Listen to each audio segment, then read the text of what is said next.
반갑습니다. 구슬미쌤이에요. 네, 오늘은 사과입니다. 사과, 축복을 소중히 여겨요. 내 자손이 땅의 티끌같이 되어 내가 서쪽과 동쪽과 북쪽과 남쪽으로 퍼져나갈지며 땅의 모든 족속이 너와 내 자손으로 말미암아 복을 받으리라. 창세기 28장 14절 말씀. 아멘. 야곱은 어떤 삶을 살았을까요? 저는 아버지 아들 에서예요. 야곱이 아버지 이삭을 속이고 있는 장면이랍니다. 창세기 27장 19절. 야곱이 아버지에게 대답하되 나는 아버지의 맏아들 에서로소이다. 아버지께서 내게 명하신 대로 내가 하였사오니 원하건대 일어나 앉아서 내가 사냥한 고기를 잡수시고 아버지 마음껏 내게 축복하소서. 네, 장자의 축복을 받고 싶어서요. 아버지 이삭에게 에서인 척 속이면서 축복 기도를 받고 있는 장면입니다. 10분의 1을 반드시 하나님께 드리겠습니다. 창세기 28장 20절에서 22절. 네, 창세기 28장입니다. 야곱이 서원하여 이르되 하나님이 나와 함께 계셔서 내가 가는 이 길에서 나를 지키시고 먹을 떡과 입을 옷을 주시어 내가 평안히 아버지 집으로 돌아가게 하시오면 여호와께서 나의 하나님이 되실 것이요 내가 기둥으로 세운 이 돌이 하나님의 집이 될 것이요 하나님께서 내게 주신 모든 것에서 10분의 1을 내가 반드시 하나님께 드리겠나이다 하였더라. 네, 10분의 1, 11조를 드리겠다고 하나님께 기도하고 있네요. 튼튼한 것은 내 것, 약한 것은 삼촌 것. 창세기 30장 40절에서 42절. 네, 창세기 30장입니다. 야곱이 새끼 양을 구분하고 그 얼룩무늬와 검은빛 있는 것을 라반의 양과 서로 마주보게 하며 자기 양을 따로 두어 라반의 양과 섞이지 않게 하며 튼튼한 양이 새끼 뵐 때에는 야곱이 개천에다가 양떼의 눈앞에 그 가지를 두어 양이 그 가지 곁에서 새끼를 베게 하고 약한 양이면 그 가지를 두지 아니하니 그렇게 함으로 약한 것은 라반의 것, 내 삼촌의 이름이 라반이에요. 라반의 것이 되고 튼튼한 것은 야곱의 것이 된지라. 네, 야곱이요 좀 잔머리를 굴린 것 같아요. 네, 오른쪽 장면은요 천사하고 씨름하는 장면이네요. 축복하기 전까지 절대 못 가요. 창세기 32장 25, 26절. 네, 24절부터 읽어볼게요. 야곱은 홀로 남았더니 어떤 사람이 날이 새도록 야곱과 씨름하다가 그 어떤 사람은 천사라고 볼 수 있어요. 자기가 야곱을 이기지 못함을 보고 그가 야곱의 허벅지 관절을 치매 야곱의 허벅지 관절이 그 사람과 씨름할 때에 어긋났더라.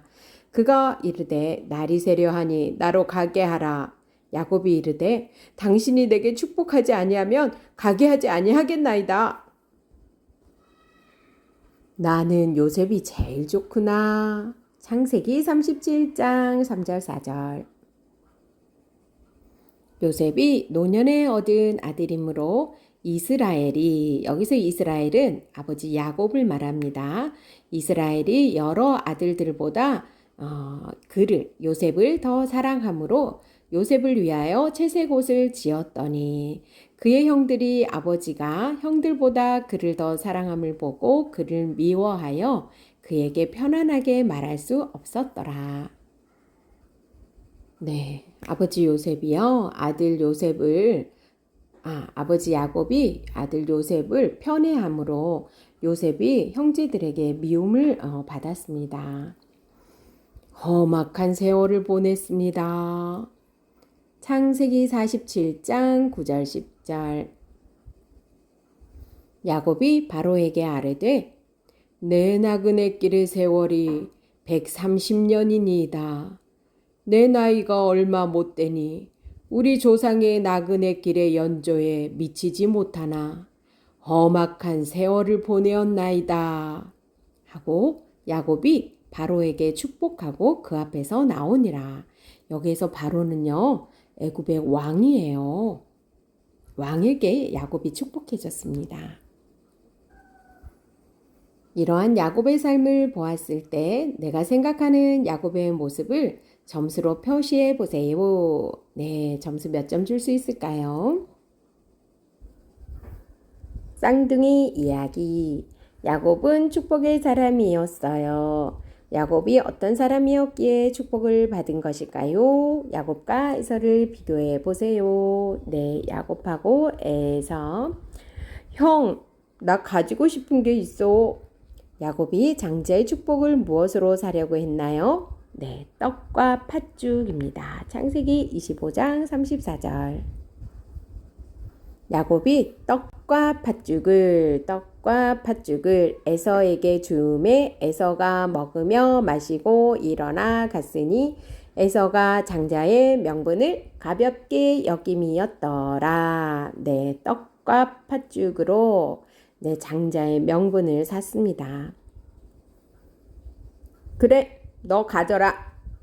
에서는 야곱에게 장자의 축복을 왜 주었나요? 방금 읽은 거하고 똑같아요. 창세기 25장 34절.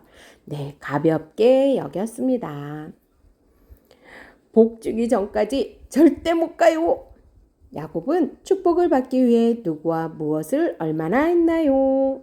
네, 하나님의 사람과 밤새도록 씨름을 하였어요. 창세기 32장 24절에서 26절.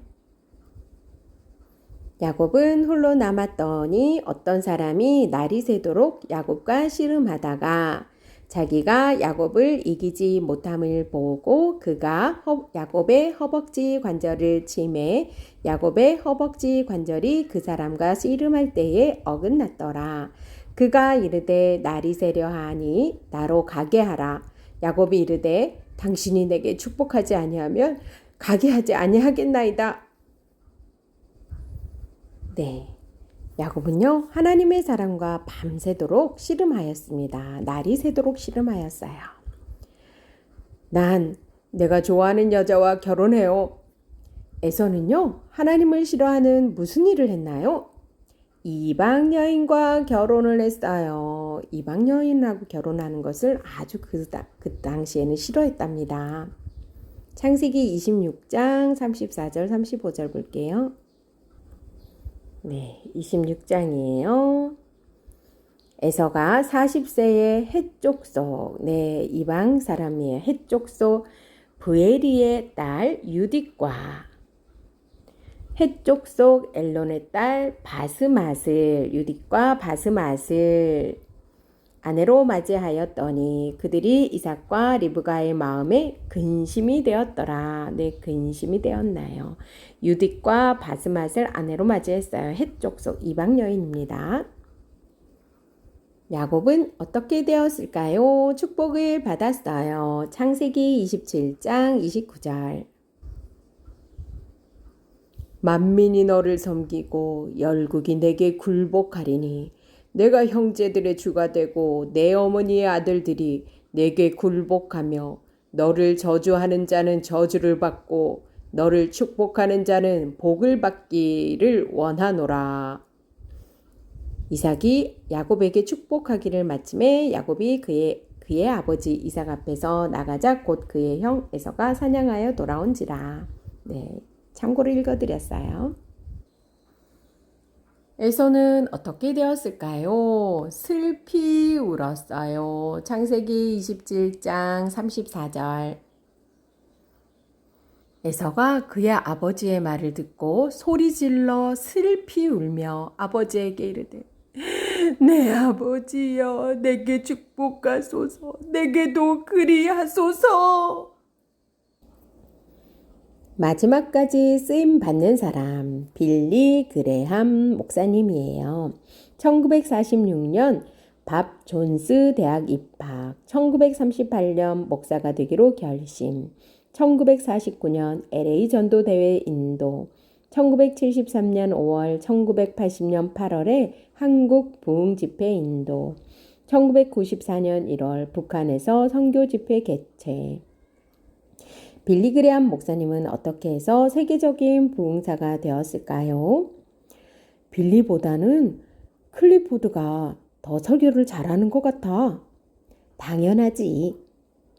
하나님, 부족한 저를 도와주십시오. 아니, 설교비가 이거밖에 안 돼요? 아, 죄송합니다. 준비한 것이 이것뿐이라. 10년 후 이 두 사람은 어떻게 되었을까요? 빌리 그레함 목사님은요, 대부흥사가 되었어요. 그리고요, 클리포드는요, 비참하게 죽었답니다. 하나님의 축복에 대한 나의 태도는 어떤지 아래의 빈칸을 채워보세요. 하나님이 나에게 주신 축복은 무엇일까요? 그 축복들 가운데 내가 소중히 여기지 않는 것은 무엇일까요?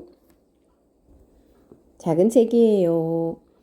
내 자손이 땅의 티끌같이 되어 내가 서쪽과 동쪽과 북쪽과 남쪽으로 퍼져나갈지며 땅의 모든 족속이 너와 내 자손으로 말미암아 복을 받으리라. 창세기 28장 14절 말씀. 아멘.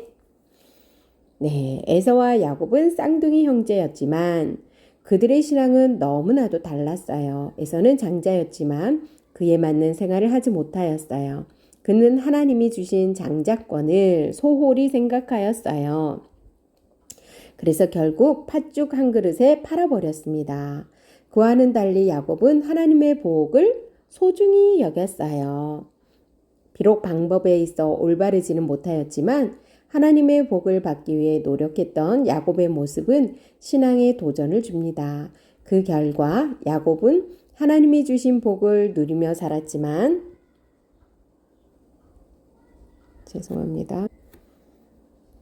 야곱은 하나님이 주신 복을 누리며 살았지만 에서는 방성대곡하는 가운데 축복이 아닌 저주의 삶을 살게 되었습니다. 하나님이 주시는 복의 근원으로 산다는 것은 매일의 삶에서 하나님을 그 어떤 것보다 더 소중히 여기며 살 때 가능합니다. 다른 것은 다 포기할 수 있어도 하나님만은 끝까지 포기하지 않을 때 하나님의 복이 임하는 것이에요. 세상의 유혹 가운데 하나님의 용사로 어린이들이 자라가려 한다면 하나님의 복을 소중히 여기는 사람으로 훈련해야 합니다. 즉 하나님이 주신 복을 소중히 여기며 모든 일 가운데 하나님의 뜻을 구하는 어린이들로 자랄 때 그러한 일이 가능함을 기억해야 할 것입니다.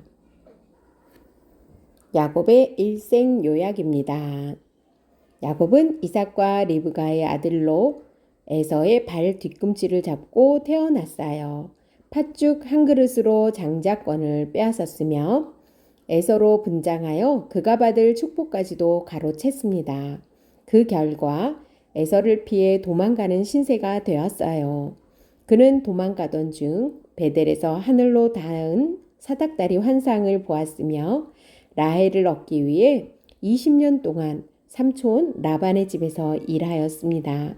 그리고 라반의 부정직한 임금체불로 인해 월급을 그때그때 안 줬다는 거예요. 그는 머리를 써 나뭇가지와 물을 이용해 자신의 소유를 풍족하게 하였습니다. 그리고 이 일로 인해 야곱은 라반에게 쫓겨 가나안으로 귀향하였습니다. 이 과정에서 형 에서를 만나는 것이 두려웠던 야곱은 약복 나루터에서 천사와 밤새 씨름하여 이스라엘, 하나님과 겨루어 이긴 자라는 영광스러운 이름을 얻었습니다. 이스라엘. 그리고 노년에는 요셉만을 편애하여 다른 형제들과 다툼을 일으키는 원인을 제공하였어요. 그러나 야곱은 하나님이 주신 복의 근원으로 기근으로 말미암아 바로 앞에 섰을 때, 바로 왕 앞에 섰을 때 바로를 축복하며 믿음의 족장다운 모습을 보였습니다. 네, 쌍둥이 형 에서와 야곱, 동생 야곱의 특징을 볼게요. 에서는요, 몸이 붉고 털이 많고 아버지 이삭이 좋아했어요. 사냥 기술이 뛰어났고요. 들사람이라고 불렸습니다. 들로 산으로 동물 잡으면서 사냥하는 그런 사람이었고요. 야곱의 특징은요. 조용한 성격이었어요. 그래서요. 장막에서 어머니 리브가가 하는 일을 도와주고 이렇게 하면서 팥죽도 쏘고 어머니 리브가가 야곱을 좋아했어요. 어머니를 많이 도와줘서 그런 것 같죠? 네, 형 에서와 비교하였을 때 상대적으로 여성스러움이 많았습니다. 하나님의 복에 관한 에서의 태도입니다. 에서는 장자권을 소홀히 여겼어요. 가볍게 여겼어요. 그래서요, 팥죽 한 그릇에 장자권을 야곱에게 팔아버렸고 그 결과 축복권도 빼앗기고 말았습니다. 결국 그는 가문의 대표로 인정받을 기회를 잃어버렸고 동생보다 2배의 유산을 받을 재산권도 빼앗기고 말았어요. 이후 이방 여인과의 결혼을 통하여 이삭과 리브가의 근심이 되기도 하였어요. 아버지 어머니에게 근심이 되었어요. 이 같은 에서의 모습은 신약에서도 하나님의 축복을 경홀히 여겼던 사람으로 언급되고 있습니다. 가볍게 여긴 사람으로 언급되고 있어요. 하나님의 복에 관한 야곱의 태도입니다. 둘째임에도 불구하고 야곱은 형 에서의 장자권을 매우 가지고 싶어 했어요. 그리고 결국 팥죽 한 그릇을 통해 축복권을 가지게 되었어요. 게다가 약복강 나루터에서 하나님의 사랑과의 씨름으로 자신의 환도뼈가 부러지는 고통을 당하면서도 축복을 간구했을 정도로 하나님의 복을 매우 소중하게 여겼던 사람입니다. 네, 본학습은 빌리 그레함 목사와 클리포드 목사의 삶을 통해 하나님을 소중히 여긴 사람과 그렇지 않은 사람들에게 어떤 일이 일어나는지를 아는 데 있습니다. 그리고 자신도 빌리 그레함 목사와 같이 하나님의 복을 소중히 여기도록 합니다.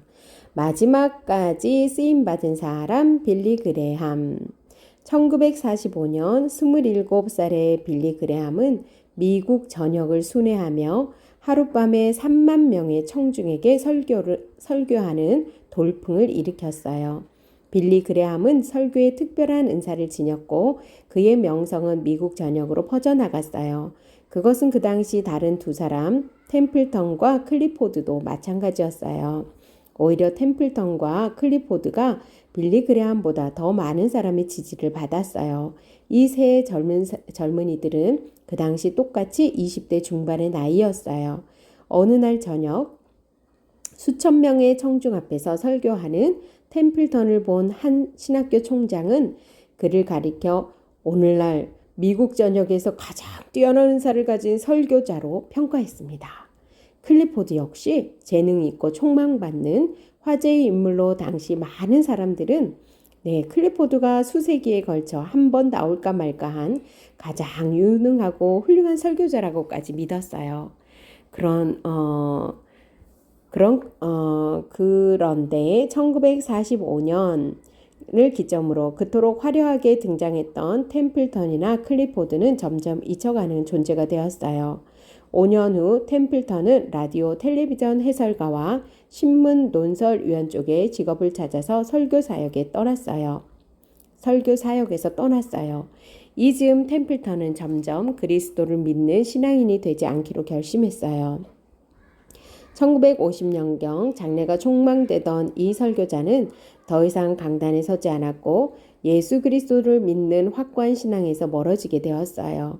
클리포드 역시 10년이 지난 1954년경에 가족, 사역, 건강, 신앙, 그리고 급기야 생명까지도 잃게 되었어요. 음주와 금전에 대한 무책임함이 그를 그렇게 만들었어요. 그는 방탕한 생활로 인생을 소진했고 35의 젊은 나이로 허름한 여인 속에서 생을 마감했습니다. 그러나 빌리 그레함은 더욱 하나님의 말씀에 의지하였고 하나님의 복에 더 민감하게 반응하였습니다. 그 결과 그는 세계적인 부흥사로 활동하게 되었고 우리나라에도 1973년 5월과 1980년 8월에 와서 부흥 집회로 많은 사람에게 복음을 전하였습니다. 그리고 2018년 2월 21일 소천하였습니다. 네, 마지막까지 쓰임받은 사람 빌리 그레함 목사님이었어요. 내 자손이 땅에 티끌같이 되어 내가 서쪽과 동쪽과 북쪽과 남쪽으로 퍼져나갈지며 땅의 모든 족속이 너와 내 자손으로 말미암아 복을 받으리라. 창세기 28장 14절 말씀. 아멘. 네, 여러분 수고 많이 하셨습니다.